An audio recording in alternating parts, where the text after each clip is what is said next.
집에 들어가 아기와 그의 어머니 마리아와 함께 있는 것을 보고 엎드려 아기께 경배하고 보배합을 열어 황금과 유향과 몰약을 예물로 드리니라. 거룩한 새벽의 기도자 여러분, 주님의 나라의 영광을 품고 여러분의 새벽이 복 있기를 소망합니다. 추석 명절을 통해 오고 가는 분주한 상황 속에서라도 주의 말씀 안에 묵상하는 시간은 언제나 생수와 같은 은혜가 넘치기를 바랍니다. 오늘 우리가 읽어갈 하나님의 말씀은 열왕기상 10장 14절에서 29절까지의 말씀으로서 우리는 그 안에서 담겨졌던 솔로몬의 부귀영화의 실제를 만나보게 됩니다. 3장에서 하나님께서 지혜를 구하는 솔로몬에게 약속하셨던 부귀영화가 이제 실제로 솔로몬에게 어떻게 주어졌는지, 스바 여왕이 솔로몬을 방문한 것을 증언하는 10장 1절에도 스바의 여왕이 여호와의 이름으로 말미암은 솔로몬의 명성, 또 10장 9절에도 당신 하나님 여호와를 송축할지로다, 그 정의와 공의를 행하게 하신 그 솔로몬의 영화에 대한 그 증언이 하나님의 선물이었다는 것, 약속을 이루신 하나님의 진실함이라는 것, 우리는 그 안에서 예수 그리스도 안에 이루시는 하나님의 나라의 부요함, 비록 가시적으로 솔로몬처럼 영화가 아니지만 예수 안에서 천국이 열려지는 이 세상에서 어느 곳에도 누릴 수 없었던 하나님의 사랑과 평화와 은총의 부요함, 그 진실을 우리도 분명히 확인해 가며 신구약 성경에 이르는 구원의 역사가 무엇인지를 분명하게 세워가야 될 것입니다. 오늘 우리가 읽은 본문은 솔로몬이 누리는 정치적, 경제적, 그 안에 담겨져 있는 국방의 강력한 군대를 건설한 부귀영화와 더불어서 그 모든 부귀영화에 담겨져 있는 하나님의 선물로서의 지혜가 담겨져 있는 내용을 그대로 보여주고 있습니다. 엄청난 영광의 풍요의 역사를 보여주고 그야말로 황금 시대를 열게 됩니다. 어제도 잠깐 말씀드렸다시피 하나님이 준 이 큰 영광의 근원에는 모든 족속에게 복을 받게 하시려는 하나님의 나라의 사명이 있는데, 이제 어두운 그림자가 스멀스멀 들어오는 것을 9장 10장 지켜보며 11장의 몰락 앞에 이제 우리가 마주서게 될 것입니다. 그것은 뭔고하니 하나님의 사명을 깨닫지 못했던 거죠.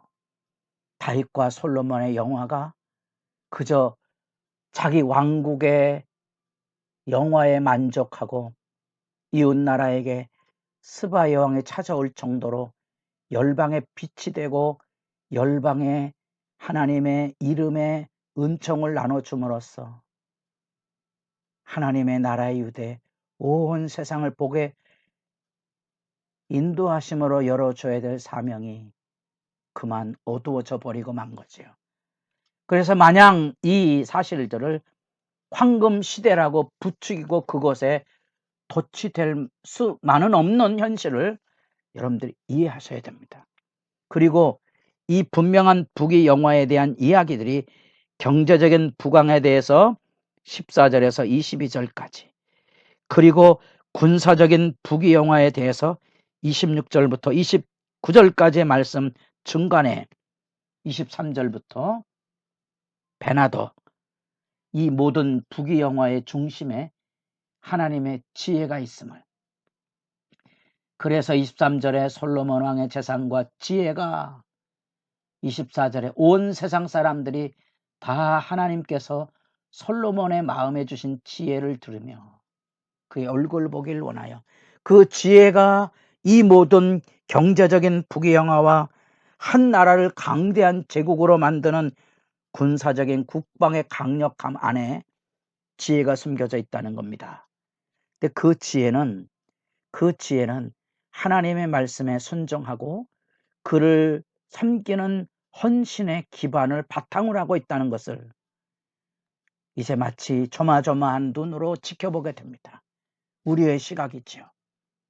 다시 말하면 성경이 분명히 말을 많이 두지 말라고 이미 신명기에서 경고하고 있었는데 애굽의 공주를 데려옴으로써 애굽으로부터 손쉽게 말들을 수입해서 심지어 말을 매매해서 유익을 얻기도 하지만 곳곳에 솔로몬이 지은 병거성들의 그러한 강력한 교두보를 하솔, 무깃도, 게셀 이런 것들로 만들어서 거기에다가 병마를 누려 국방을 튼튼하게 세웠던 거죠.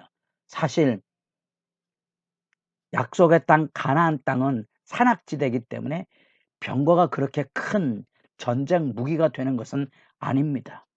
그럼에도 불구하고 대외적인 병거상을 만들고 말을 키움으로써 실질적인 전투에 유용한 전력이 아닌 마병을 만들어 어쩌면 과시용이라고 생각될 만큼 인간의 어리석음이 어쩌면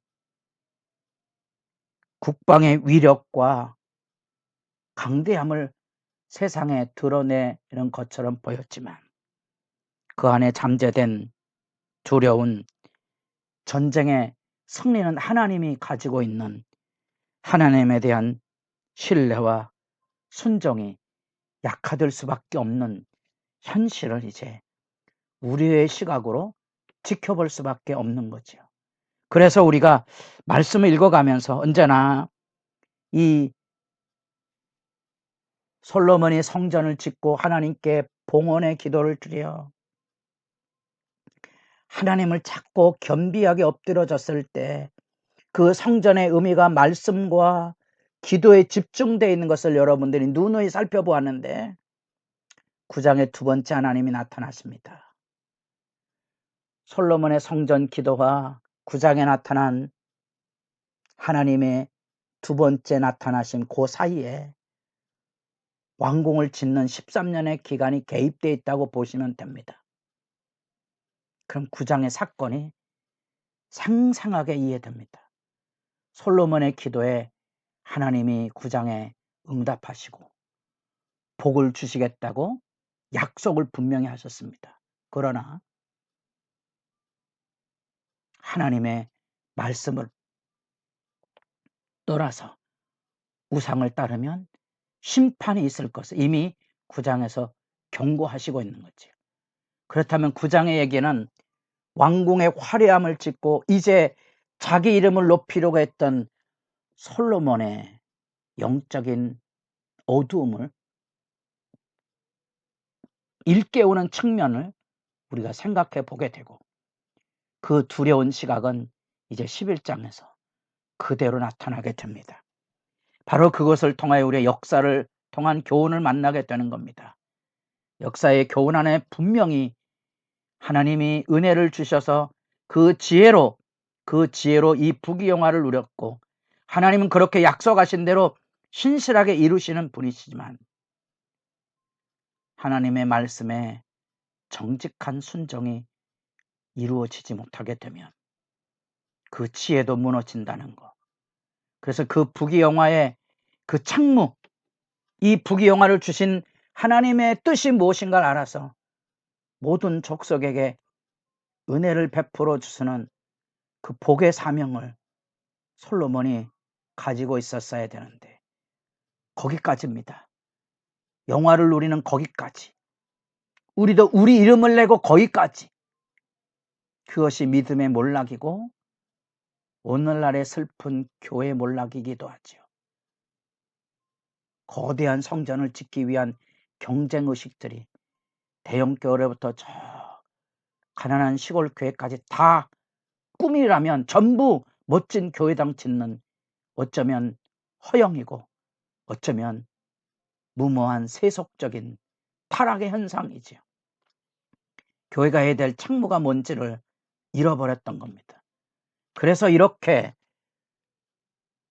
솔로몬이 왜 성전 기도를 하며 7개의 항목을 가지고 전쟁이 있고 기근이 있고 재앙이 있고 심지어 적국의 포로가 되는 슬픈 이야기를 재수없게 가정을 해가며 부르짖었을까? 그의 지혜는 그것을 능히 헤아릴 만큼 그의 마음에 있었는데 막상 정작 자기 삶의 부귀영화 앞에 도취돼서 무너져가는 두려운 이야기를 우리가 말씀 읽어가며 내내 안타까이 말씀 앞에 기도하게 되는 겁니다. 그래서 거기에 1400의 병거, 여러분 그 예루살렘을 중심으로 해서 갈릴리로 오가는 이 중앙 산악지대에 병거 1400대가 있어야 될 공간도 없고 그런 의미도 별로 없습니다. 쓸모의 가치가 있는 게 아닙니다. 12만의 기마병, 이런 얘기를 여러분 읽으면 이게 참 하나님 앞에 막 눈물이 쏟아지는 부분입니다. 뿐 아니라 27절에 왕이 예루살렘에서 은을 돌같이 흔하게 하고 백향목을 평지에 뽕나무같이 많게 하였더라. 백향목은 일반 사람들이 짓는 일상의 집 건축 재료입니다. 하찮은 재료를 저 북쪽 레반에서 수입해온 이 고급, 오늘날에도 가치를 확인하기 어려울 정도 고급 건축 자재인 백향목을 뽕나무같이 많게 했다는 이 말 안에 시대의 번영과 국방의 든든함 속에 사실은 하나님에 대한 신뢰가 무너져가는 두려움을 우리가 지켜보게 됩니다. 여러분의 기도가 여러분의 삶 안에 이처럼 경건한 두려움으로 늘 자리에서 하나님을 가까이 하며 그 가운데 부르짖는 시간이 복될 수 있기를 바랍니다.